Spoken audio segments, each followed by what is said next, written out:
Hello, good morning. How are you? How are you feeling? I want to talk about tips when it comes to order of supervision when you have to check with ICE based on this current climate that we're in, right? This administration. I want to talk about what exactly you can do to avoid any things to go wrong and just how to prepare yourself because if you have to check in with ICE, it's a requirement. There's no way around it, right?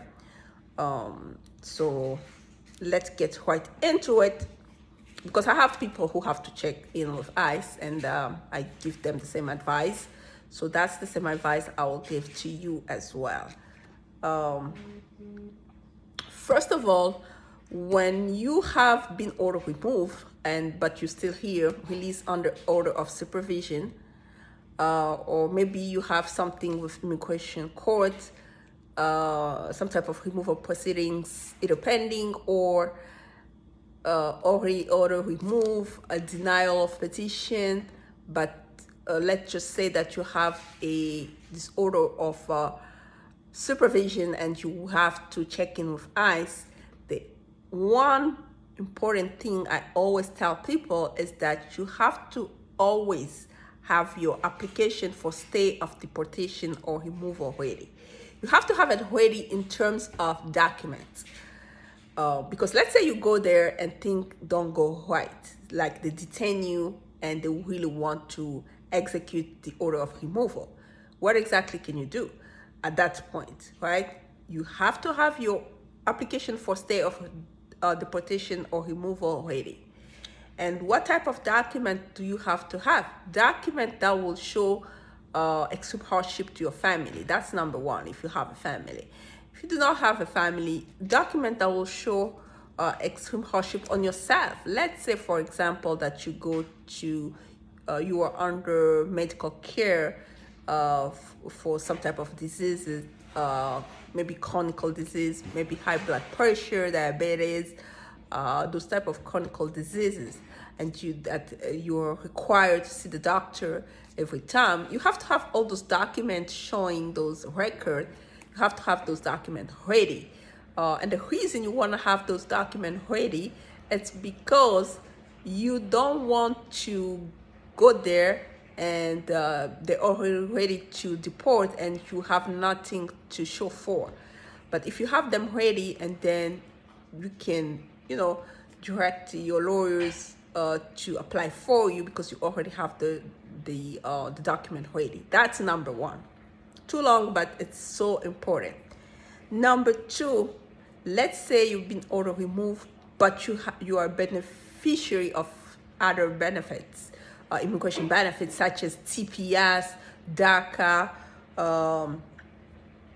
or I-130 approved. You have something that you're a beneficiary of.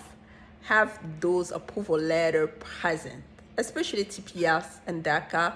TPS in general, it's a protection against deportation. Even if the application hasn't been approved yet, you can still have the letter showing that you actually applied. That can help you too, because they can, if it's has been found that you're prima facie eligible, you can have that.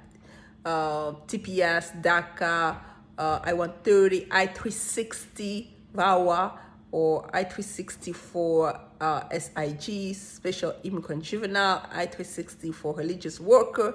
All those petitions that show that this person can adjust status later.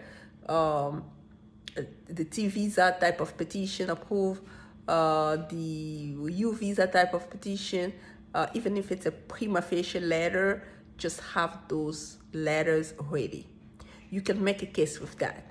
You can show if the petition have not been approved yet, at least you can make a case showing that you are still working on it.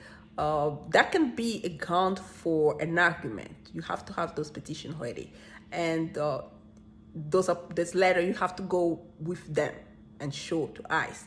They can make the decision to release you based on that alone. Okay. That's number two. Number three, lastly, make sure that you don't have any other criminal record since your last check in. You don't want to add to what is already there. If you have criminal records, you don't want to add to what is already there. Just make sure you don't have anything else that you have to add to. Remember, we have this now, the Lake and Riley Act, that simply states that charge accused of theft related crimes, mandatory detention. So basically, when you go check in and you have a new accusation for theft related crime, you might not come back because that's a mandatory detention. So that's why I don't add to what is already there. That's lastly as a tip. But in general, really have all your documents ready. And not to mention, talk to your family members in case things go wrong, where they can find your document.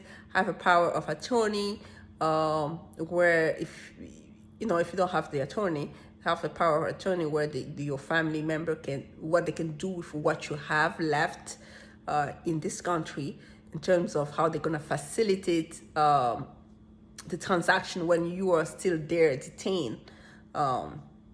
But most importantly, have your lawyer present when you go check in, especially if you are in the same location as your lawyer. You just have to, I guess, pay for extra fees for the lawyer to be there when you're checking in. It's better than getting detained and pay more for bond release. That's when the lawyer will charge more, right? But if you have your lawyer and the lawyer goes with you, pay less fees, and then you don't get detained, it's still at your advantage. Okay, those are just tips. I wanted to talk about those tips because I just got out of a consultation with someone who was supposed to be checking in with ICE, and I was trying to talk to them about what exactly they can do. That's where I got the idea of making this video. And I want to add to it, because there's always something I have to say. I want to add to it. I want to really add the fact that in this climate that we're living in, it's always good for you to not reveal your immigration status with anybody other than the person who's required to know. For example, if you're talking to an immigration lawyer, of course they have to know. If you're talking to ICE, they have to know. If you're communicating with USCIS, they have to know. But other than that, the people who are actually required to know in order to help you, don't be talking about your immigration status, because there's a line where you can report, and people are using it to report other individual. Yeah, don't do that. Don't put yourself in that type of position. So we're here to help. Again, this is what we do as a job. We are on your side. My goal here is to help my client win, because when they win, I win as well. That's how we make the living. But again, if you need a consultation, just go ahead and schedule it by using the consultation link in the description box below. We're gonna resume with live session probably in April. Yeah, because I have to really take good care of me at this point. But we're gonna come back, okay? Because nothing lasts forever, right? So we're gonna come back for sure. But meanwhile, I am going to be posting videos. Please like, please share, support the work we do. We are really helping a lot of people. Sometimes I receive phone calls for just people they never hire me, but they're thanking me for the information that I provided, and they were able to get some type of benefit from it. So that's why you need to share, okay? The moment you share, the moment you like, it's reaching people. But if somebody needs a consultation because they have a case they really want to work on, then they should schedule this consultation, okay? And by the way, the consultation fee is gonna go up. So this is the time you have to schedule it when it's still at $175. Until next time, bye-bye.